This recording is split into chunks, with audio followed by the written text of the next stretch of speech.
오늘 말씀의 제목은요, 회복 18번째 시간, 겸손할 때 회복됩니다. 5번째 시간입니다. 오늘 말씀의 제목은 회복 18번째 시간, 겸손할 때 회복됩니다 라는 주제를 가지고 우리 함께 말씀을 나누고자 합니다. 우리 지금 계속 하고 있는 게 뭐죠? 겸손 시리즈예요. 그렇죠?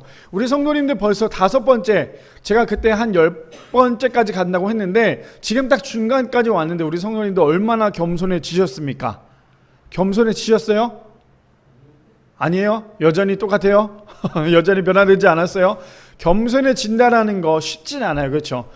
아, 목사님 저는 겸손해졌는데요. 그게 교만일 수 있어요. 그렇죠? 근데 우리가 지금까지 5번째 5주 동안의 시간을 듣고 있고 이제 앞으로 5주 더 이상 들을 수도 있고요. 5주 정도 들을 수 있는데 이 겸손이라는 말씀을 가지고 우리의 삶이 조금씩 겸손이 무엇인지 내가 확 변하지 않는다 할지라도 맞아 이게 겸손이었지 이렇게 해야 겸손하는 거지 라는 것을 우리 성도님들이 좀 깨달아야지 우리가 하나님의 말씀을 듣는데 하나님의 말씀이 우리 삶 가운데 역사하려면요 우리가 듣고 끝나는 게 아니라 우리가 실천해야 된다는 거예요. 하나님의 말씀 듣는 건 너무나 쉽죠. 우리가 유튜브를 틀어놓고도 말씀을 듣는 건 너무나도 쉬워요. 우리가 뭐 아는 목사님, 훌륭한 목사님 말씀을 다 들을 수 있지만 그걸로 듣고 끝난다면 그건 그냥 좋은 말씀으로 끝나지만요 하나님의 말씀은 살아있기에 듣고 끝나는 것이 아니라 우리가 실천할 때 그때 하나님의 말씀이 역사한다라는 거, 그때 하나님의 말씀이 능력이 있다라는 거 우리 모두 다 기억하여 우리가 겸손이라는 거 끝까지 겸손할 수 있는 우리 모두가 되기를 축복합니다. 말씀에 들어가기 전에 그렇다면 겸손이 뭘까? 저는 이번 한 주 동안에 겸손과 사랑에 대해서 함께 오늘은 우리가 저번 주에는 우리 겸손에 대해서 용서에 대해서 나눴던 거 기억나시죠? 겸손 안에 용서에 대해 나눴다면 오늘은 겸손 안에 사랑이에요. 그래서 이 겸손과 사랑 과연 어떤 것이 가장 큰 사랑일까? 우리 성도님들 생각을 해보면요 멀리 있지 않더라고요. 가까이 있어요. 아주 가까이에 겸손과 사랑이 가까이 있어요. 그게 뭐냐면 저는 딱 이거 하나인 것 같아요. 손주 사랑. 어떤 거냐 생각을 해보니까요 과연 어떤 것이 가장 겸손한 사랑일까? 아마 우리 성도님들 다 경험을 해보셨을걸요. 근데 제가 오늘 아침에도 그걸 경험을 했는데 어떤 거냐면 할아버지 할머니 조부모님과 부모님의 차이점이 뭔지 아세요? 내 자녀를 놓고 부모님은 혼내요. 엄청. 이 아이가 잘못되면 잘못된 건데 엄청 혼내요. 근데 조부모님은 손주에 대해서 어떻게 하는지 아세요? 혼내지 않고 눈치를 봐요. 자, 어떤 거냐? 오늘 아침에 저희 아들이 저번에도 말씀드렸지만 지금 사춘기예요. 4살이기 때문에 사춘기를 살고 있는데 이 아이가 아침만 되면 안 간다 그래요. 제일 속상한 게 뭐냐면 어린이집 안 간단 말은 안 해요. 또 교회 안 간다는 말 그렇게 해요. 그러니까 목사의 자녀로서 그래서 제가 뭐라 그러냐면 그러니까 누가 목사 아들로 태어나래? 이렇게 얘기하면서 혼냈는데 오늘도 이제 화장실에서 좀 혼을 냈어요. 너 그렇게 하면 안 된다고. 아침에 일어나야지. 그러면서 4살짜리랑 싸워봤자 얼마나 싸우겠어요. 그래서 막 얘기를 했어요. 아버지는 부모님은 그렇게 자녀를 혼내요. 때로는 이렇게 엉덩이에 팡팡팡팡 때리기도 한단 말이에요. 왜냐하면 자녀이기 때문에. 근데 그에 반해 할아버지, 조부모님은 할머니, 할아버지는 이 손자, 손녀를 혼내지 못해요. 참 이해하는 게 뭔지 아세요? 부모님은 자녀에게 용돈을 주면서 뭐라고 얘기했냐면 너 아꼈어? 너 그거 아껴 써야 돼? 저금해. 하물며 엄마들은 어떻게 해요? 용돈 줬지? 다시 줘. 내가 보관하고 있을게. 내가 보관하고 있다 나중에 너 필요할 때 줄 거야.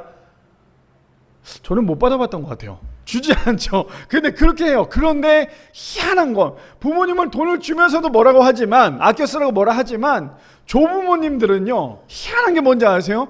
용돈을 주면서 눈치를 봐요.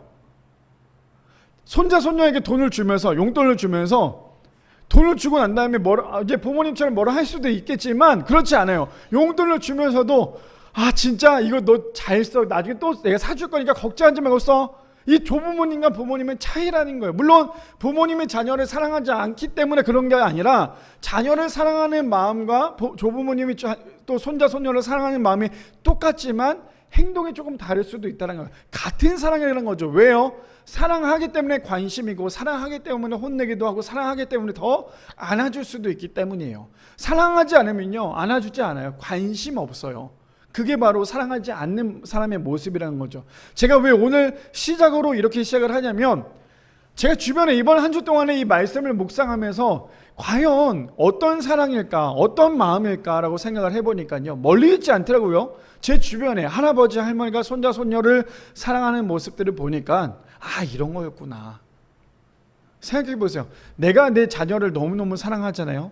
근데 나의 부모는 나를 사랑하지만 나를 사랑하는 나의 아이를 낳았으니 얼마나 더 사랑하겠어요.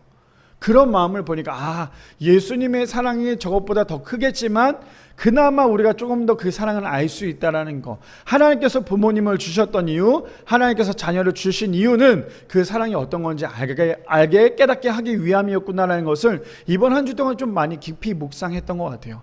바라기는 우리 모든 성도님들의 사랑이라는 것은요, 그냥 내가 혜영 성도님 사랑해요, 그냥 이걸로 사랑이 아니에요. 사랑은요, 반드시 치러야 될 대가가 있어요. 사랑 안에는 그냥 사랑합니다가 끝난 게 아니라 사랑에는요, 희생도 필요하고 내가 내려놓는 것도 필요하고요, 나의 모든 것이 다 내려놓고 그 사람만 높이는 것이 필요한 것이 바로 이 사랑이더라는 거예요.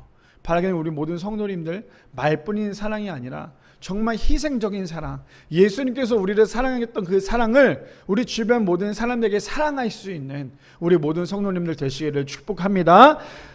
스콘 솔즈 목사님께서 이런 말씀을 하셨어요. 하나님을 진정으로 사랑하는 사람은 세상 누구에게도 가장 좋은 친구가 되어줄 수 있다라고 얘기합니다. 오늘 우리가 읽은 요한일서 4장 20절 말씀에 어떻게 보면 정리한 문구이기도 해요. 뭐라고 얘기합니까? 하나님을 진정으로 사랑하는 사람은요, 세상 누구에게도 가장 좋은 친구가 될 수 있다라는 거예요. 그래서 오늘 우리가 이 말씀을 읽었잖아요. 왜 두 번이나 읽었습니까? 앞으로 오늘 우리가 1대지, 2대지, 3대지 하면서 계속 똑같은 본문을 읽을 텐데요. 왜 우리가 이 말씀을 읽냐면 하나님을 사랑한다고 하면서 이웃 사람들을 사랑하지 않는다면 그건 진짜 하나님을 사랑하지 못한다. 왜요? 우리가 보이지 않는 하나님을 사랑한다고 하면서 보이는 사람을 사랑하지 못하는 것은 하나님이 진짜 하나님을 믿고 하나님을 사랑하는 사랑이 아니라는 거예요. 그래서 오늘 이 문구가 뭡니까? 하나님을 진정으로 사랑하는 사람은요, 세상 누구에게도 가장 좋은 친구가 될 수 있다는 거예요.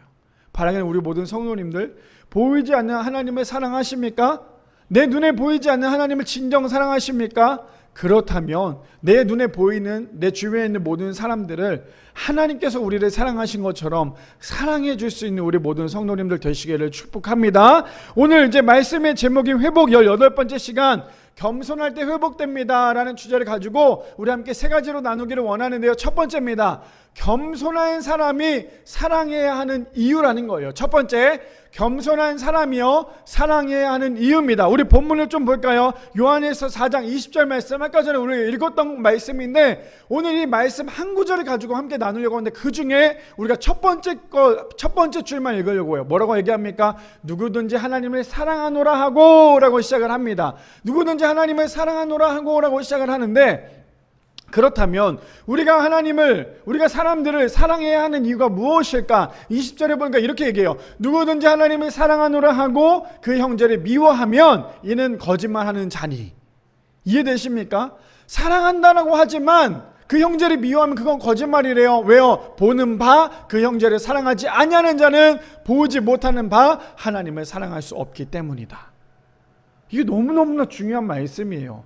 보이지 않는 하나님을 사랑하면서 보이는 사람을 사랑하지 못한다는 거, 그건 하나님께서 원하지 않는 사랑이라고 얘기를 말씀하신다는 거죠. 자, 볼까요? 계속. 근데 그 앞절에 보니까 뭐라고 얘기를 하냐면 오늘 첫 번째 대지의 주제와 마찬가지죠. 19절에 보니까 이렇게 얘기합니다. 현대인의 성경이에요. 우리가 사랑하는 것은 하나님께서 먼저 우리를 뭐 했기 때문이에요? 사랑해 주셨기 때문이라는 거예요. 내가 남들을 사랑해서 사랑한 게 아니라요, 하나님께서 이미 우리를 사랑해 주셨기 때문에 우리도 남들을 사랑해 줘야 된다는 거예요. 희한한 건 뭔지 아세요? 우리가 먼저 남을 사랑한 것 같죠? 아니에요. 생각해 보면 사실은 남들이 먼저 우리를 사랑해 줬어요. 우리가 하나님을 사랑하는 것 같지만 사실은 하나님께서 우리를 먼저 사랑해 주셨다는 거예요.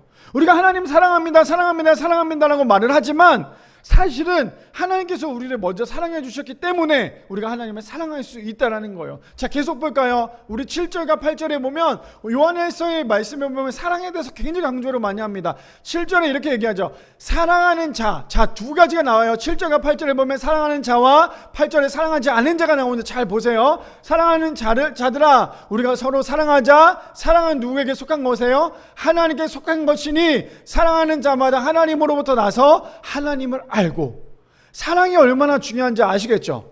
사랑은 누구에게 속했대요? 하나님께 속했대요. 사랑해야지만 하나님을 알 수 있다라고 얘기한다는 거예요. 근데 그 반대로 사랑하지 못하는 자는요, 하나님을 알지 못하나니 이는 하나님을 사랑이십니다.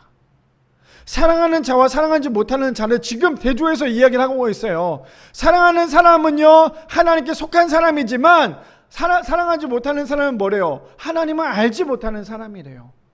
그렇다면 우리가 해야 될 건 뭡니까? 사랑해야 된다라는 거죠. 자, 고린도전서 볼까요? 11절에도 있습니다. 이렇게 얘기합니다. 사랑하는 자들아, 하나님이 이같이 우리를 사랑하셨음즉 우리도 서로 사랑하는 것이 마땅하도다. 우리가 먼저 사랑을 받았기 때문에 우리가 서로 사랑하는 것이 어때요? 마땅하다라고 얘기하는 거예요.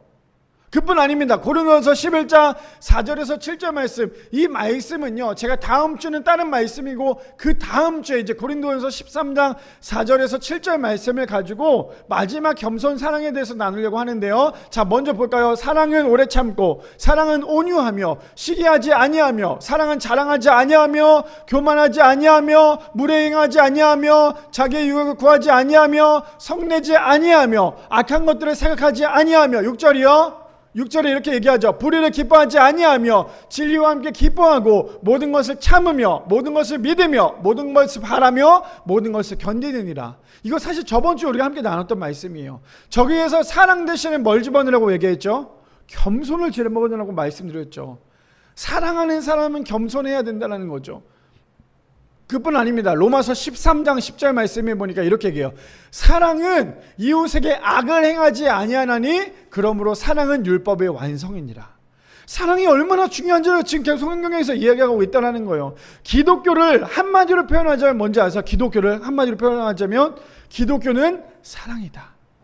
그래서 우리 보면은 성경 말씀에도 나와 있지만 교회들마다 문구에 뭐라고 적혀있냐면 하나님은 사랑이시라라는 말씀을 참 많이 적어놓기도 하죠. 베드로전서 4장 8절 말씀에 그래서 이렇게 표현합니다. 무엇보다 뜨겁게 서로 사랑할지니 사랑은 허다한 죄를 덮느니라. 사랑은 완성이에요. 사랑은 완성이에요. 자, 그렇다면 우리 성도님들 진짜 사랑하고 계신가요? 정말 옆에 있는 사람, 주변에 있는 사람을 정말 사랑하고 계세요? 사랑한다는 건 사실 쉽지 않아요. 왜냐하면 사랑은요, 아까 전에도 말씀드린 것처럼 사랑은 반드시 희생이 필요해요. 사랑은 반드시 나를 완전히 낮추고 상대방을 높여야 돼요. 그렇지 않으면 그건 진짜 사랑이 아니거든요. 사랑은 아까 전에 말씀드린 것처럼 부모님이 자녀를 사랑하는 것도 사랑이지만 사랑은요, 조부모님의 희생에 그 손자 손녀를 마음껏 사랑하는 것처럼 손주를 사랑하고 용돈을 주면서 눈치를 봐야 되는 것만큼이나 해야 될 게 바로 이 사랑이라는 거예요.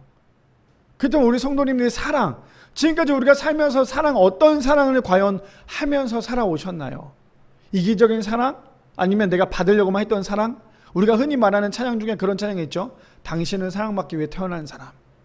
우리 모두는 사랑받기 위해 태어난 사람이잖아요.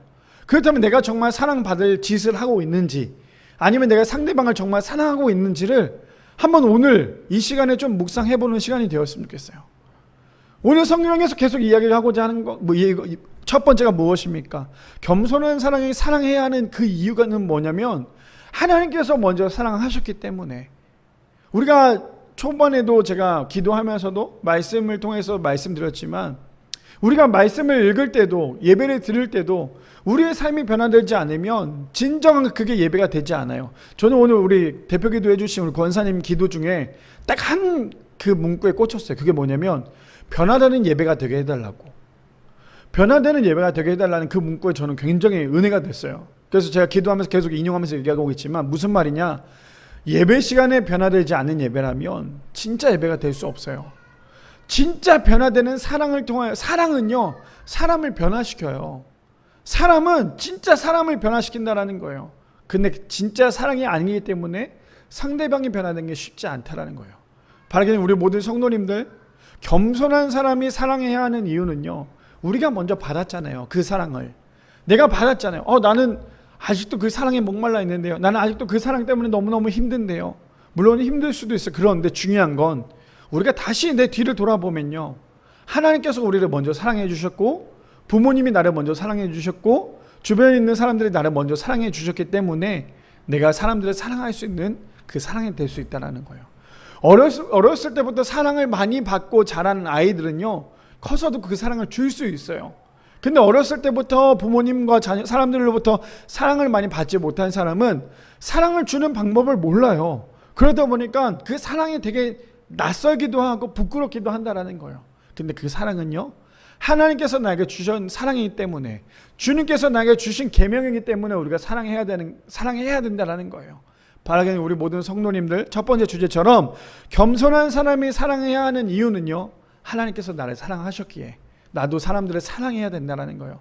사랑하지 않는다는 거, 그 사람들을 미워한다는 건 그것은 거짓이라고 성경에서 얘기하는 것처럼, 진정한 사랑은 반드시 희생해야 되고, 진정한 사랑은 그 사랑을 끝까지 해야 된다는 사실을 기억하여서 정말 사랑할 수 있는, 정말 사랑할 줄 아는, 정말 내가 받은 그 사랑을 돌려줄 수 있는 우리 모든 성도님들 되시기를 축복합니다. 두 번째입니다. 두 번째 무엇입니까? 두 번째는요, 잘못된 사랑은 자기 중심적이라는 거예요. 두 번째는 잘못된 사랑은요, 자기 중심적이라는 거예요. 자, 이것을 우리가 그 사랑을 바꿔서 말해보면요, 잘못된 겸손은요, 자기 중심이 될 수밖에 없다라는 거죠. 자, 본문을 볼까요? 자, 20절 말씀입니다. 누구든지 하나님을 사랑하노라 하고 그 형제를 미워하면 이는 거짓말하는 자니까지 여기 우리 함께 보자면, 자, 20절에 처음에 시작했던 게 뭐였어요? 누구든지예요. 누구든지 하나님을 사랑하노라 하고 그 형제를 미워하면 이는 거짓말하는 자니라고 얘기해요. 잘못된 사랑은 뭐래요? 결국에는 뭐라고 얘기합니까? 자기 중심적으로밖에 될 수밖에 없다는 거예요. 자, 요한일서 2장 15절에서 16절 말씀해 보니까 이렇게 시작합니다. 현대인의 성경인데요, 이렇게 시작하죠. 여러분은 세상이나 세상에 속한 것들을 사랑하지 마십시오. 누구든지 세상을 사랑하면 그 사람에게는 하나님 아버지에 대한 사랑이 없습니다. 세상에 있는 모든 것, 곧 육신의 정욕과 눈의 욕심과 삶에 대한 자랑은 모두 아버지께서 나온 것이 아니라 세상에서 나온 것입니다. 자, 사랑이 어떤 사랑인지 아시겠어요? 사랑도 반드시 구별해야 되고 구분해야 될 줄 알아야 된다는 거예요. 분별해야 된다는 거예요. 어떤 겁니까? 세상이 주는 사랑을 사랑하지 말라고 얘기하는 거예요. 그런데 세상이 주는 사랑을요, 마치 사랑이라고 생각을 하고 착각을 해버리면 그 사랑은 어떤 사랑이냐면요, 육신의 정욕과 눈의 욕심과 삶에 대한 자랑이 될 수밖에 없다는 거죠. 그래서 잘못된 사랑이 무엇입니까? 바로 자기 중심적인 이기적인 사랑이 될 수밖에 없다는 거예요. 쾌락주의의 사랑은 어떤 거예요? 상대방이 싫은데 본인만 사랑하는 거예요. 그렇다면 상대방이 그것에 대해서 허락하지 않았는데 사랑한다는 건 결국에는 서로 진정한 사랑이 될 수 없다는 거죠. 사랑도요, 다 똑같은 사랑이 아니에요. 내가 저 사람을 품어주고 있으니까 진짜 사랑이지. 아니요, 세상이 주는 사랑은 결국 쾌락적인 사랑밖에 될 수밖에 없다는 거죠. 근데 하나님이 원하는 사랑은 그런 사랑이 아니라고 성경은 이야기하고 있다는 거죠. 뭐라고 얘기해요? 누구든지 세상을 사랑하면요, 그 사람에게는 하나님에 대한 사랑이 없다라고 얘기를 합니다. 우리 성도님들, 그렇다면 내가 지금 사랑하는 그 사랑은 어떤 사랑입니까? 단순히 내가 정말 내 자녀들에게 많은 돈을 물려주고, 단순히 내가 내 자녀에게 좋은 것들을 물려주기 위한 그것이 진정한 사랑이라고 생각을 하십니까? 물론 그것도 진정한 사랑이겠죠. 부모님이 물려준다는 거 얼마나 축복이에요. 그런데 진짜 축복은 뭐냐면요, 돈과 명예와 그 밖에 그런 모든 것보다 더 훌륭한 축복은요, 신앙이라는 거예요. 내 자녀에게 진짜 신앙을 올바르게 물려줘야 돼요. 내 자녀에게 신앙을 물려주지 않은, 제대로 된 신앙을 물려주지 않으면요, 솔직히 말씀드리면 제대로 내 자녀를 양육하지 못했다는 거예요. 왜요? 내가 하나님을 사랑한다는 거 알잖아요. 우리 성도님들 하나님 사랑하시죠? 하나님 사랑하잖아요. 하나님 사랑해서 오늘도 이 자리에 나왔잖아요. 하나님 믿잖아요. 하나님이 나를 위해서 죽으신 거 우리가 믿잖아요. 그렇다면 내가 그 믿는 그 하나님의 사랑을 나만 가지고 있는 건 굉장히 이기적인 거예요. 그런데 내가 그 사랑을 받았다면, 내가 하나님의 사랑으로부터 구원을 받았다면 우리가 해야 될 건 뭐냐면 내 자녀들에게, 내 자손들에게 대대로 나의 신앙을 계속해서 물려줘야 된다는 거예요. 근데 나 혼자 믿고 끝난다면 내 자녀가 지옥 가버리면 어떻게 해요? 그것이 진정한 사랑이겠어요? 아니죠. 그렇다면 우리가 해야 될 건 무엇입니까? 내 자녀를 양육하고 있고 키우고 있고 그러고 있다면 내 자녀를 위해서 어떻게 해야 돼요? 정말 신앙의 유산을 물려줘야 된다는 거예요. 저기서 말하는 저 세상은요, 자녀들에게 신앙적인 유산을 물려주는 게 아니라 그냥 세상의 정욕과 눈의 욕심과 삶에 대한 자랑만, 결국엔 뭐예요? 돈, 명예, 그 밖에 모든 것들만 물려주는 거와 똑같다는 거 아닙니까? 그래서 우리 성도님들 해야 될 건 뭐예요? 내 자녀들에게 반드시 신앙적인, 신앙의 유산을 물려줘야 한다라는 거죠. 자, 그뿐 아닙니다. 사상의 말씀에 보니까 두 가지 사건이 나와요. 우리 성도님들이 너무나 잘 아시는 말씀인데요. 두 가지 사건, 어떤 것이 잘못된 사랑인지 살펴보면 첫 번째입니다. 드릴라가 삼손에게 이르되 당신의 마음이 내게 있지 아니하면서 당신이 어찌 나를 사랑한다 하느냐. 자, 우리가 등장하고 있는 저기 사람 누가 등장합니까? 드릴라랑 삼손이 등장해요. 드릴라가 진짜 삼손을 사랑했을까요? 그렇다면 삼손이 정말 드릴라를 사랑했을까요? 정말 건강한 사랑은 아니었어요. 그렇죠? 그냥 자신의 쾌락적인, 자신의 이기적인 사랑만 했다라는 거죠. 그러니까 드릴라의 사랑은 어떤 거였어요? 삼손을 이용해 먹으려는, 자신이 돈을 받고 삼손을 팔아넘기려고 했던, 그것은 진짜 사랑일까요? 아니에요. 사랑이라는 것을 가지고 와놓고 이기적인 사랑이 될 수밖에 없다라는 거예요. 그러니 드릴라의 사랑은요, 삼손을 정말로 사랑했던 사랑이 아니었다라는 거죠. 그뿐 아닙니다. 창세기 39장에 보면 또 다른 사랑이 나오는데 과연 이게 진짜 사랑인지 우리 함께 볼까요? 6절에 보면 이렇게 얘기합니다. 주인이 그의 소유를 다 요셉의 손에 위탁하고 자기가 먹는 음식 외에는 간섭하지 아니하였더라. 요셉은 용모가 빼어나고 아름다웠더라. 누가 등장합니까? 요셉이 등장을 하죠. 근데 이제 요셉과 누가 등장하는지 한번 볼까요? 7절에 보니까 그 후에 그의 주인의 아내가 누구예요? 보디발 장군의 아내가 등장을 하죠. 근데 뭐하고 있습니까? 요셉에게 눈짓하다가 동침하기를 청하니. 자신의 남편이 없어요. 근데 요셉은 어떤 사람이냐면 용모가 빼어나고 아름다웠던 사람이었어요. 그러니까 지금 장군의 아내가 하려고 했던 건 뭐예요? 그 요셉과 동침하려고 했던 거였어요.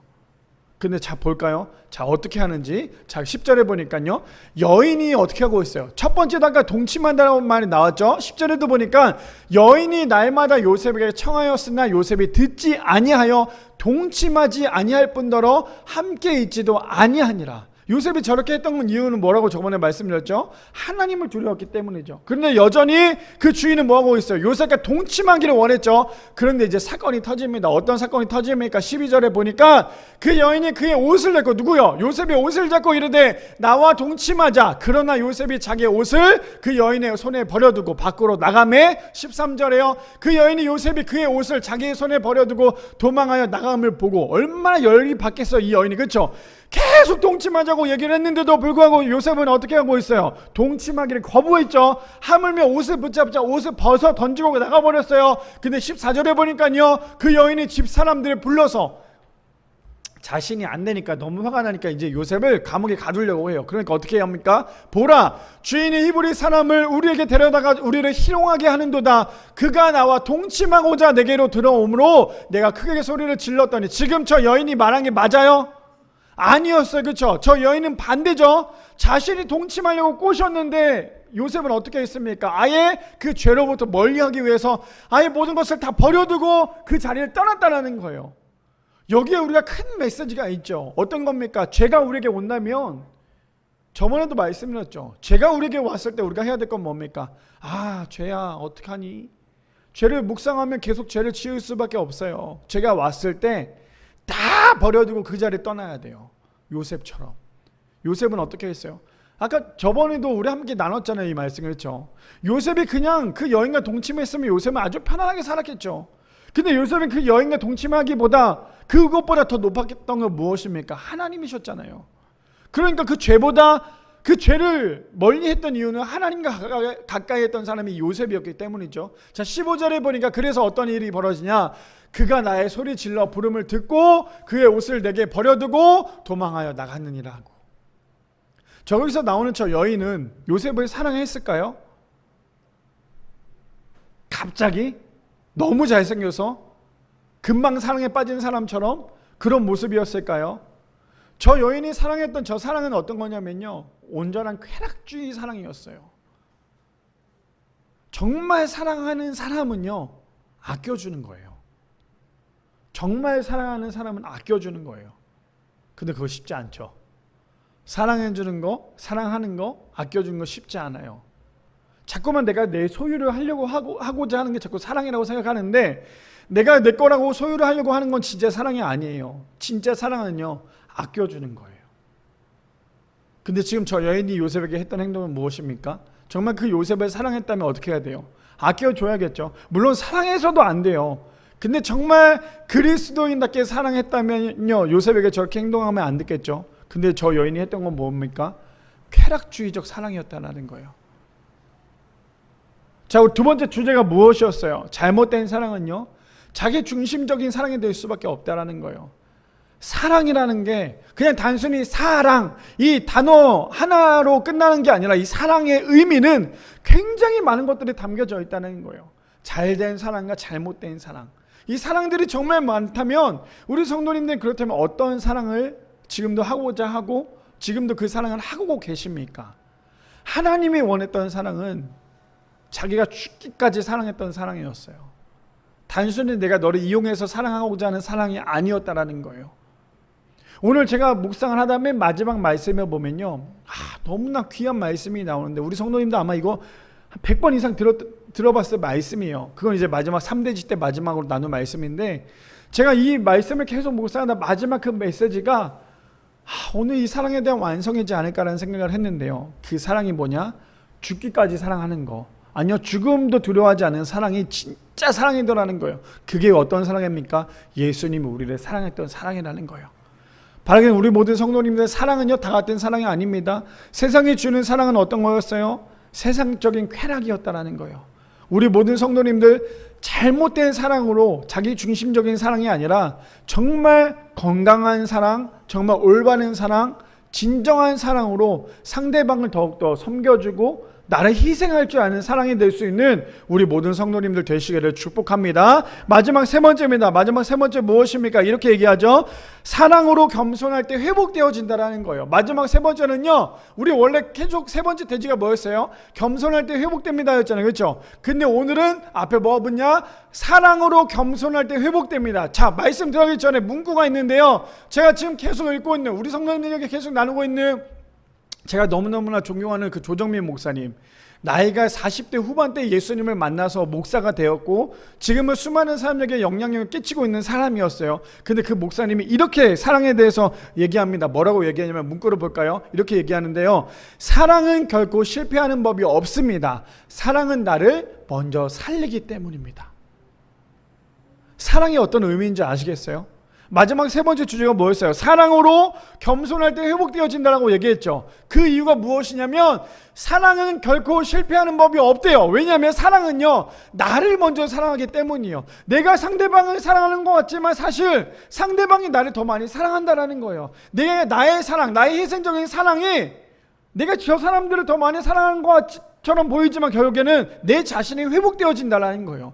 내가 그 사람을, 상대방을 사랑함으로써 내 자신이 더욱더 큰 그릇이 되기도 하고요, 내 자신이 더욱더 사랑하는 사람이 될 수 있다는 거죠. 자, 우리 본문 마지막 본문 볼까요? 20절에 보면 이렇게 마지막으로 시작하는데, 우리 마지막 20절 말씀을 다 같이 함께 읽어볼까요? 시작! 누구든지 하나님을 사랑하노라 하고 그 형제를 미워하면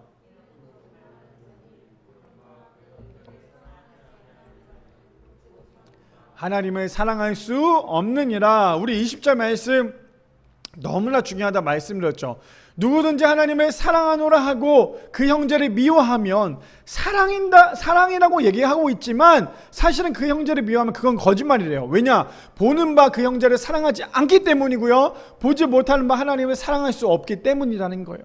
사랑이라는 게 이만큼 중요하다는 거죠. 자, 우리 21절 볼까요? 그 다음 절 보니까 이렇게 얘기합니다. 우리가 이 계명을 주께 받았나니 하나님을 사랑하는 자는 또한 그 형제를 사랑할지니라 라고 얘기합니다. 계명을 줬대요. 계명, 명령이라는 거죠. 명령. 자, 우리 볼까요? 요한복음 13장 34절에 보면 예수님께서 이렇게 말씀하십니다. 새 계명을 너에게 주노니 서로 사랑하라. 내가 너희를 사랑한 것 같이 너희도 서로 사랑하라. 너희가 서로 사랑하면 이로써 모든 사람이 너희를 내 제자인 줄 알리라. 사랑이 얼마나 중요하냐면요, 내가 너희를 사랑한 것처럼 서로 사랑하래요. 왜요? 그래야지만 너네들이 내 제자가 될 수 있기 때문이래요.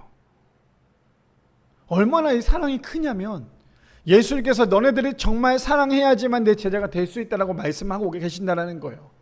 그뿐 아닙니다. 요한복음 14장 15절 말씀에 보면 이렇게 얘기해요. 너희가 나를 사랑하면, 누구를요? 예수님을 사랑하면 나의 계명을 지키리라. 우리가 예수님을 사랑한다고 얘기하잖아요. 하나님을 사랑하고 하나님을 믿는다고 얘기하잖아요. 그렇다면 우리가 그 계명을 지켜야죠. 그 계명이 무엇입니까? 서로 사랑하는 거예요. 자, 우리 그러면 이렇게 한번 생각해 볼게요. 지금 한번 떠올려 보세요. 제가 한 30초 정도 드릴 거예요. 우리가 지금 머릿속에 한번 눈을 감고 한번 생각을 해보면 내가 과연 내 주변에 내가 사랑하지 못한 사람 누가 있을까? 한번 생각을 해볼까요?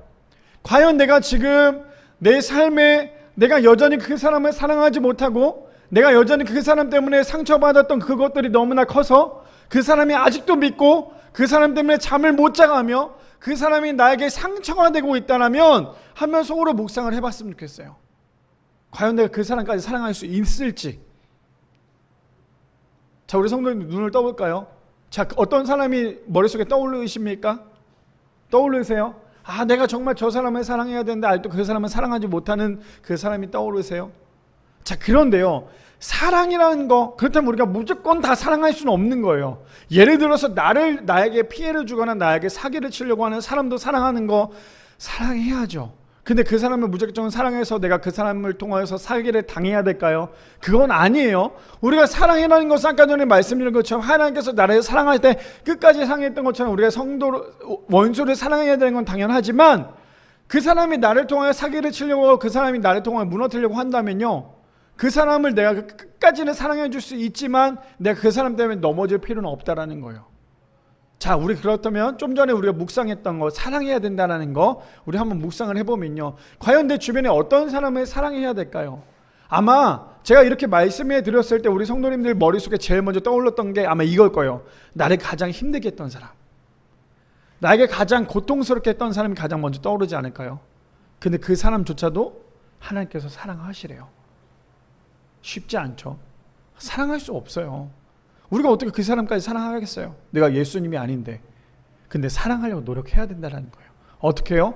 주님께서 나에게 주신 능력으로 내가 끊임없이 그 사람을 사랑해야 돼요. 우리 저번 주에도 나눠봤잖아요, 말씀을. 상대방이 나에게 욕한다고 해서 내가 그 사람을 욕하면 결국에 악으로 갚는 것과 똑같다는 거예요. 근데 그 사람이 나에게 악으로 왔을 때 내가 해야 될 건 뭐예요? 사랑으로 그 사람을 덮어줘야 된다는 거예요. 우리 성도님들 아직도 사랑하지 못한 사람들이 있다면 이렇게 한번 생각해 보세요. 내가 그 사람을 사랑하지 못하는 게 아니라 내가 주님을 사랑했던 그 사랑 때문에 그 사람을 사랑할 수 있다는 걸 생각을 해보시면 그 사랑으로 그 사람을 덮어줄 수 있다는 거 우리 모두 다 꼭 기억하시기를 바랍니다. 자, 고린도서 16장 14절 말씀에 보면 이렇게 얘기합니다. 그래서요, 현대인 성경에 보니까 그리고 모든 일을 사랑으로 하십시오라고 얘기해요. 우리가 하고자 하는 모든 일 가운데 어떻게 해요? 사랑으로 하라고 얘기를 하는 거예요. 그냥 내가 아무 생각 없이 하는 게 아니라요, 무엇을 하든 간에 사랑으로 하십시오. 아까 말씀드렸죠. 사랑이란 게 뭐예요? 반드시 자기의 희생이 필요하다고 얘기했죠. 그러니까 모든 일을 할 때 사랑으로 하래요. 아, 왜 나는 이걸 더 해야 될까? 왜 나는 저 사람보다 더 희생을 해야 되지? 그게 아니라 내가 정말 사랑한다라면, 내가 정말 내 마음속에 희생할 마음이 있다라면요, 모든 일을 할 때 사랑으로 해야 된다는 거예요. 아무리 하기 싫은 일이 있다 할지라도 성경에서 말한 것처럼 모든 일을 할 때 사랑으로 한다면 더 애정이 갈 수밖에 없겠죠. 그뿐 아닙니다. 잠언 10장 12절 말씀해 보니까 이렇게 얘기해요. 미움은 다툼을 일으켜도 사랑은 모든 허물을 가리느니라. 아, 저 쉽지 않아요. 내가 상대방의 허물을 가려준다는 거 쉽지 않다라는 거예요. 근데 희한한 건 뭔지 아세요? 우리의 모든 허물은 다른 사람을 통해서 더 크게는 예수님이 우리의 모든 허물을 덮어주셨다라는 거예요. 사실 여기 앉아 계신 우리 성도님들 저 포함해서 의인 있으세요? 의인? 나는 죄 한 번도 짓지 않은 죄인이 아닌다는 사람이 있으세요? 우리 모두 다 죄인이잖아요. 우리 모두 다 의인 아니잖아요. 우리 모두 다 구원받지 못했던 사람이었잖아요.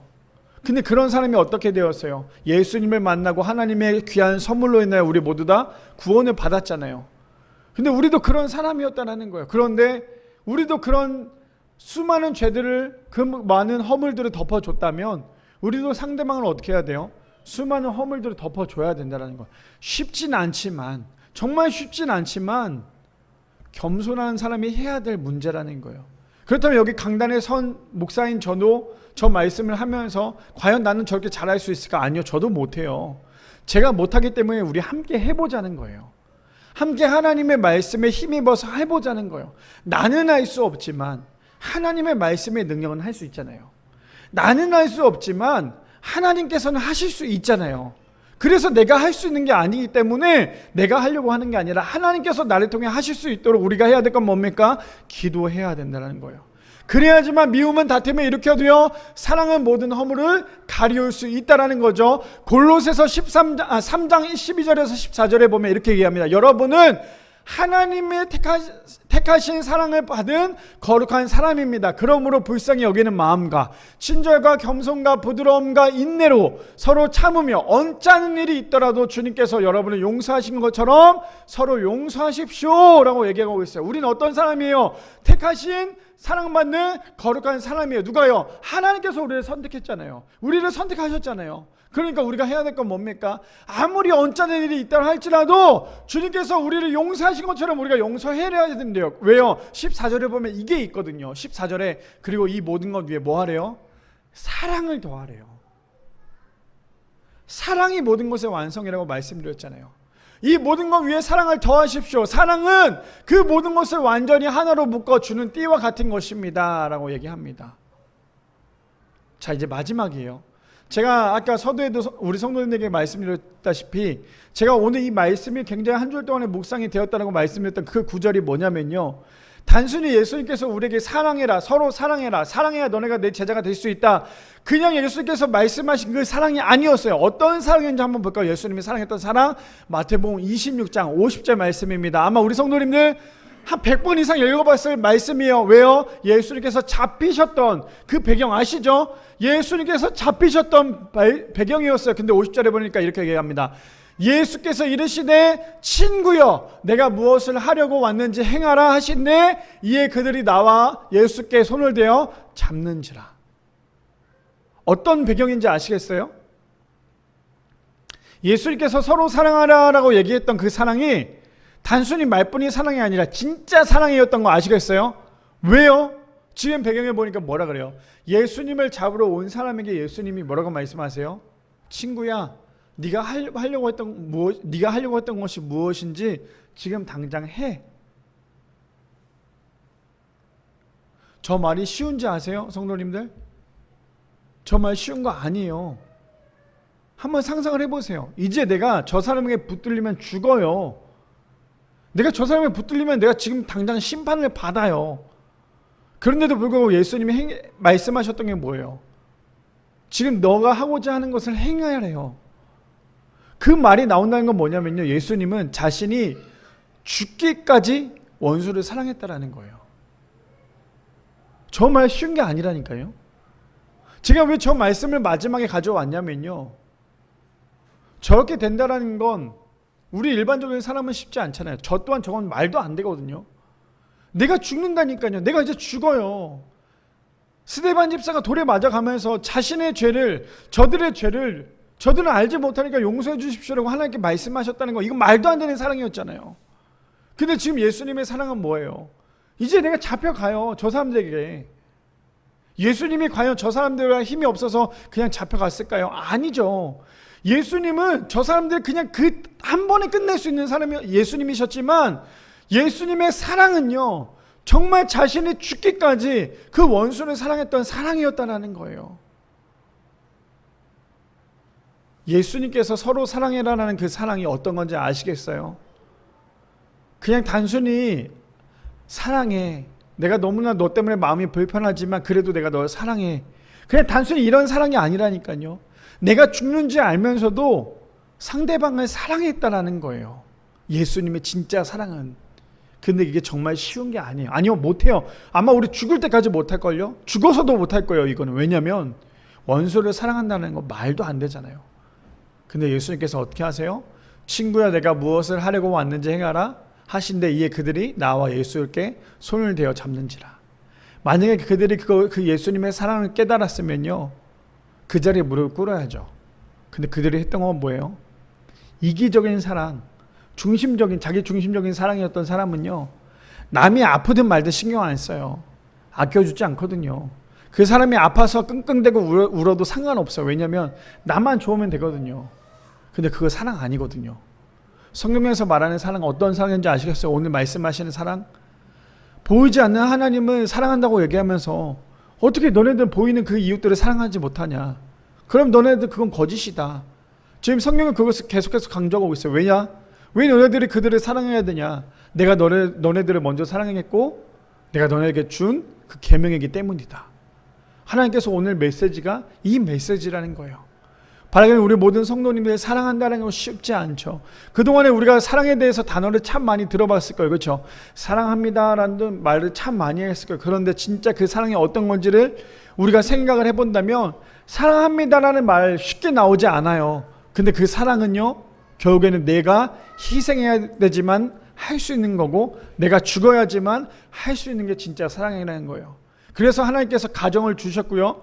그래서 하나님께서 이렇게 우리 함께 신앙생활 할 수 있는 성도들을 주셨다라는 거예요. 바라기는 우리 교회 성도님들 우리 모두 다 사랑으로 하나가 돼요.